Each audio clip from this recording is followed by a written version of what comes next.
សូមជម្រាបសួរបងប្អូនទាំងអស់គ្នានៅក្នុងវីដេអូគឺខ្ញុំសូមបង្ហាញតាក់ទងនឹងវគ្គសិក្សារបស់យើងមួយគឺរៀនពីកម្មវិធី Revit ហើយបងប្អូនមួយចំនួនដែលគាត់ធ្លាប់ comment នៅខាងក្រោម YouTube សួរថាថ្ងៃនេះខ្ញុំបើកកម្មវិធីបរៀនកម្មវិធី Revit ក៏ប៉ុន្តែកម្មវិធី Revit គឺខ្ញុំបើកជាច្រើនវគ្គមកហើយក៏ប៉ុន្តែខ្ញុំកម្រនឹងធ្វើការ promote នៅលើ YouTube ដល់ចឹងទៅបងប្អូនដែលគាត់សិក្សាវីដេអូខ្លះៗអំពីខ្ញុំតាម YouTube ប្រហែលជាគាត់អត់ដឹងក៏ប៉ុន្តែយើងបើកវគ្គនេះគឺយើងយកគ្នាតែ10នាក់ទេហើយយើងរៀនថ្ងៃសៅរ៍ថ្ងៃអាទិត្យវេលាម៉ោង2រហូតដល់ម៉ោង5ល្ងាចហើយចំពោះទីកន្លែងគឺនៅក្បែរវិមានឯករាជ្យសម្រាប់បងប្អូនដែលគាត់មានពេលរៀននៅថ្ងៃសៅរ៍ថ្ងៃអាទិត្យគឺដោយសារតែមាន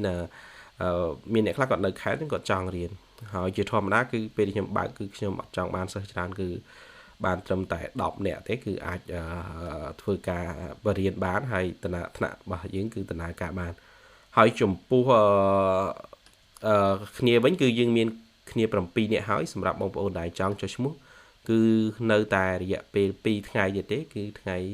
30 31ដែលសារយើងចូលរៀនថ្ងៃទី1វេលាម៉ោង2នៅក្បែរមានឯករាជ្យបើសិនជាបងប្អូនចង់រៀនគឺតម្លៃសិក្សា$150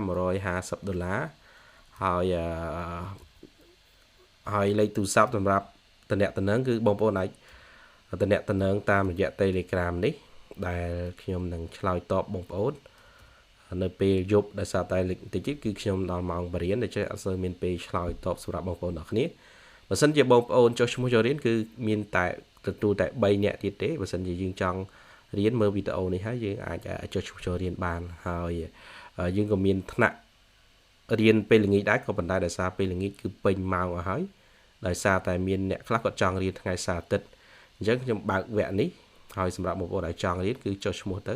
ព្រោះថាយើងសល់តែប្រហែលថ្ងៃទៀតទេសល់តែ2ថ្ងៃទៀតទេបាទសូមអរគុណ